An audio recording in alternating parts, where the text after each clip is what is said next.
The United States president returns to Israeli-Syrian peace talks to discuss the ongoing process with both sides. Russia's campaign to take over the Chechen capital runs into fierce rebel resistance. And AIDS in Africa. The United Nations is to take up the issue at a special session.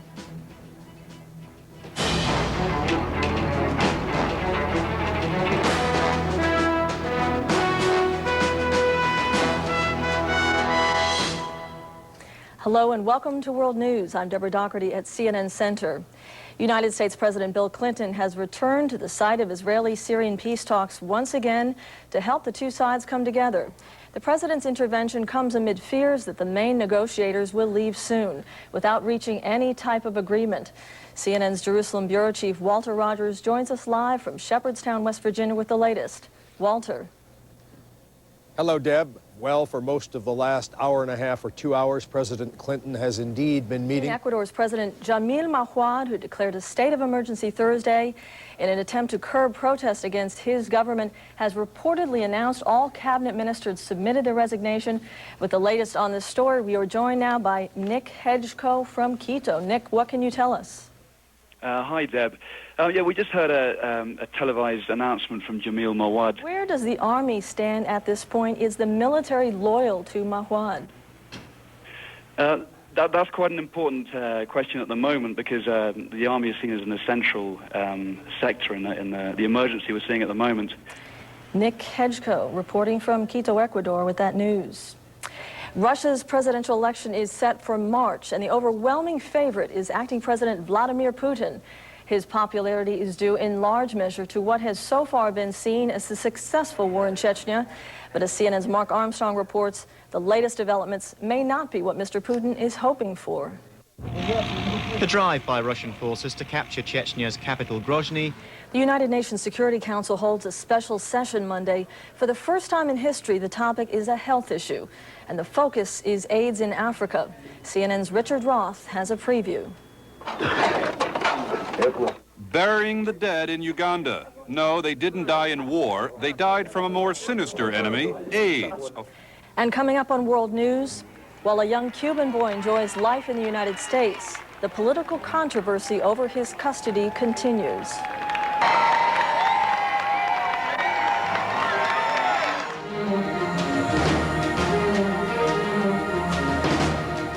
United States Immigration and Justice Department officials are expected to respond Monday to a congressional subpoena for a 6-year-old Cuban boy.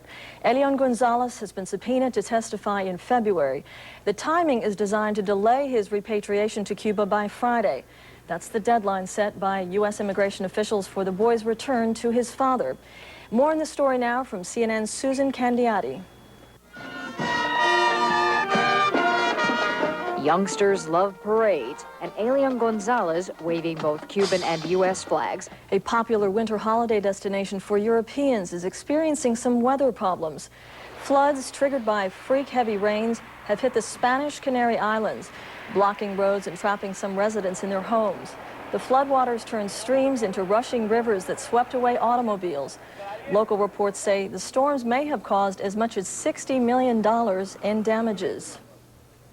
Now for a check of the weather situation in Spain and across the globe. Here's Lila Feng at the World Weather Center. Lila. Hello, Deborah. Still ahead on World News.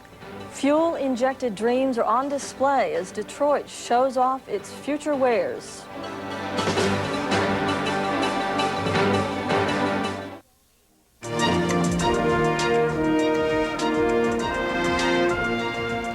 Yes, we're in a new millennium with dreams of technological innovations once hardly thought of. And it seems the desire for faster and cuter-looking gadgets is teaming up to shape the way people move around. CNN's Ed Garston reports.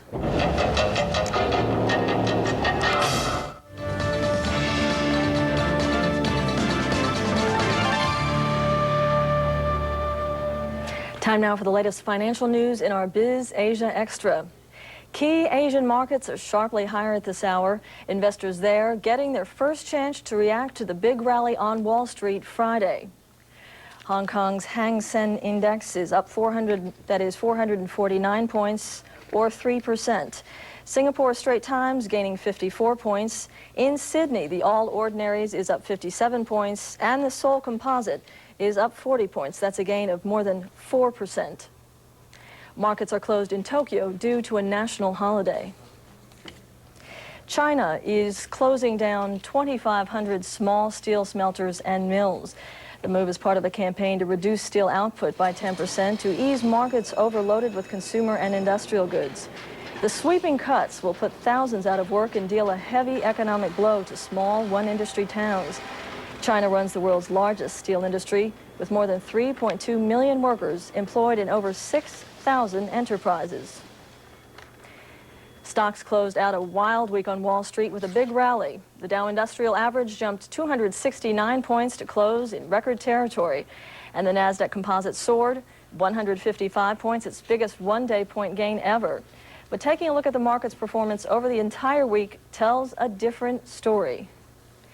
The Dow Industrials finished the week up just 0.2%. In the broader markets, the S&P 500 fell nearly 2%, while the Nasdaq, even with that big gain Friday, turned in its worst week ever, tumbling 4.5% on the week.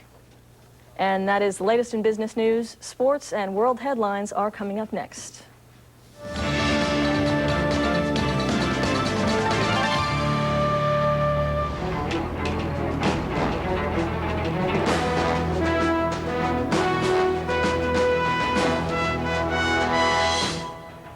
Now for the latest on headline stories.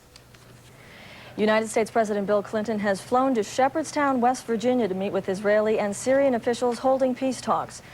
The negotiators are reportedly mulling over a document drawn up by the United States on Friday.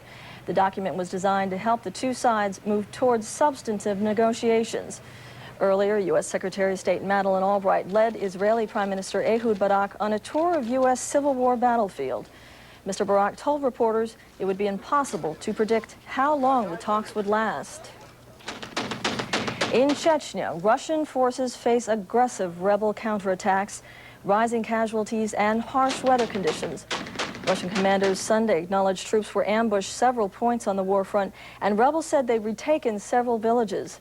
There were also reports that Russian forces launched fresh attacks on the Chechen capital Grozny, using helicopter gunships in support of infantry. U.S. officials are planning a response to a congressional subpoena for a young boy in the custody feud with Cuba. Immigration authorities say Elian Gonzalez should be returned to his father in Cuba by Friday. The subpoena seeks to delay that reunion. The boy attended a parade Sunday with relatives and the fishermen who rescued him from sea in November. Economic turmoil in Ecuador has led to a political shakeup as the cabinet has reportedly submitted its resignation. Street protests set off by soaring inflation, high unemployment, and a plunging national currency have put enormous pressure on the government of President Jamil Mahuad. But Ecuador's military says it does not support a coup. Thank you for joining us for this edition of World News. Stay with CNN for all the latest international news, sports, and weather. I'm Debra Daugherty.